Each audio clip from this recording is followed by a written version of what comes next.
প্রধানমন্ত্রী তারেক রহমানের আসন্ন চীন ও মালয়েশিয়া সফর নিয়ে সংবাদ সম্মেলন করছে পররাষ্ট্র মন্ত্রণালয়। সরাসরি চলে যাচ্ছি পররাষ্ট্র মন্ত্রণালয়ে। কর্মী প্রেরণ, সেমিকন্ডাক্টর শিল্প, কৃষি, শিক্ষা ও জনযোগাযোগ সহ বিভিন্ন দেশের বিভিন্ন ক্ষেত্রে দুদেশের মধ্যে অধিকতর সহযোগিতা স্থাপনের বিষয়ে আলোচনা হবে। বিশেষত মালয়েশিয়ার বিভিন্ন সেক্টরে নতুন বাংলাদেশি কর্মী নিয়োগের অনুরোধ, অধিক সংখ্যক পেশাজীবী নিয়োগ এবং বাংলাদেশি কর্মীদের দক্ষতা উন্নয়নের বিষয়টি গুরুত্বের সাথে আমরা তুলে ধরব। এ সফরে বাংলাদেশ আসিয়ানের সেক্টরাল ডায়ালগ পার্টনার হওয়া এবং রিজিওনাল কম্প্রিহেন্সিভ ইকোনমিক পার্টনারশিপ বা আরসিপে যোগদান করার আবেদন জোরালোভাবে তুলে ধরে মালয়েশিয়ার সমর্থন চাওয়া হবে। এছাড়া বলপূর্বক বাস্তুচ্যুত মিয়ানমারের নাগরিক রোহিঙ্গাদের প্রত্যাবাসনে মালয়েশিয়া সহ আসিয়ান সদস্য রাষ্ট্রসমূহকে অধিকতর সক্রিয় ও কার্যকর ভূমিকা রাখার জন্য আমরা জোরালো অনুরোধ করব। এই সফরে সংস্কৃতি বিষয়ক একটি সমঝোতা স্মারক স্বাক্ষরিত হবার কথা রয়েছে। এছাড়া মুক্ত বাণিজ্য চুক্তি আলোচনা শুরু করার লক্ষ্যে টার্মস অফ রেফারেন্স বিনিময় হতে পারে। এছাড়া আরও কিছু দ্বিপাক্ষিক সহযোগিতা সংক্রান্ত দলিলাধীন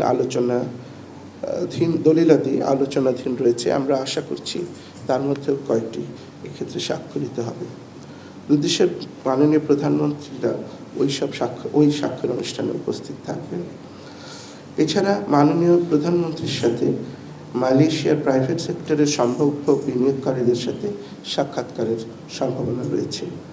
দুদেশের সরকার প্রধান একটি যৌথ সম্মেলনে অংশগ্রহণ করবেন এবং মালয়েশীয় মাননীয় প্রধানমন্ত্রীর সম্মানে একটি মধ্যাহ্নভোজের আয়োজন করবেন।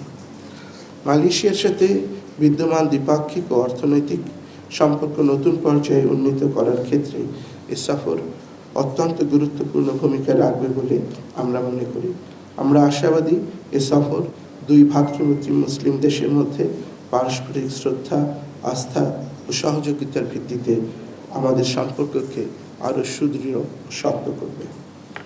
এ পর্যায়ে মাননীয় প্রধানমন্ত্রীর চীন সফরের উপর আমি আলোকপাত করব। আপনারা জানেন, বাংলাদেশ ও চীনের মধ্যে দীর্ঘদিনের বন্ধুত্বপূর্ণ ও বহুমাত্রিক সম্পর্ক বিদ্যমান রয়েছে। চীন বাংলাদেশের অত্যন্ত ঘনিষ্ঠ বন্ধু, কৌশলগত অংশীদার এবং গুরুত্বপূর্ণ বাণিজ্যিক ও উন্নয়ন সহযোগী। বর্তমানে দুদেশের সম্পর্ক কম্প্রেহেন্সিভ স্ট্র্যাটেজিক কোঅপারেটিভ পার্টনার পর্যায়ে উন্নীত হয়েছে, যা পারস্পরিক শ্রদ্ধা, আস্থা এবং সহযোগিতার ভিত্তিতে ক্রমে সম্প্রসারিত হচ্ছে। গত মে মাসে মাননীয় পররাষ্ট্রমন্ত্রী চীনের মাননীয় পররাষ্ট্রমন্ত্রীর আমন্ত্রণে চীন সফর করেন এবং দুদেশের মধ্যে দ্বিপাক্ষিক, আঞ্চলিক ও বহুপাক্ষিক বিষয়ে একটি ফলপ্রসূ আলোচনা করেন।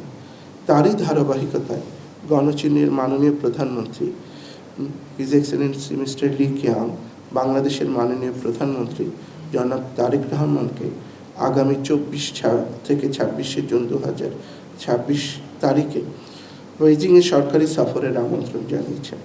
সফরকালে মাননীয় প্রধানমন্ত্রীর সাথে চীনের মাননীয় প্রধানমন্ত্রী এবং চীনের মহামান্য রাষ্ট্রপতির সাথে দুটি দ্বিপাক্ষিক বৈঠক হবে।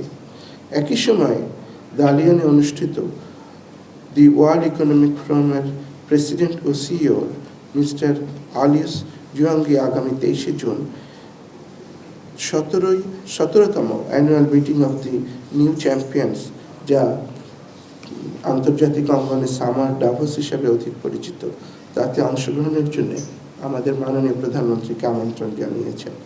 WEF-এর এই সম্মেলনে সরকার প্রধান, নীতি নির্ধারক, ব্যবসায়ী নেতৃবৃন্দ, উদ্ভাবক এবং প্রযুক্তি বিশেষজ্ঞরা বৈশ্বিক অর্থনীতি, উদ্ভাবন অবস্থা, ভবিষ্যতের পৃথিবীর প্রবৃদ্ধি নিয়ে আলোচনা করেন, মত বিনিময় করেন।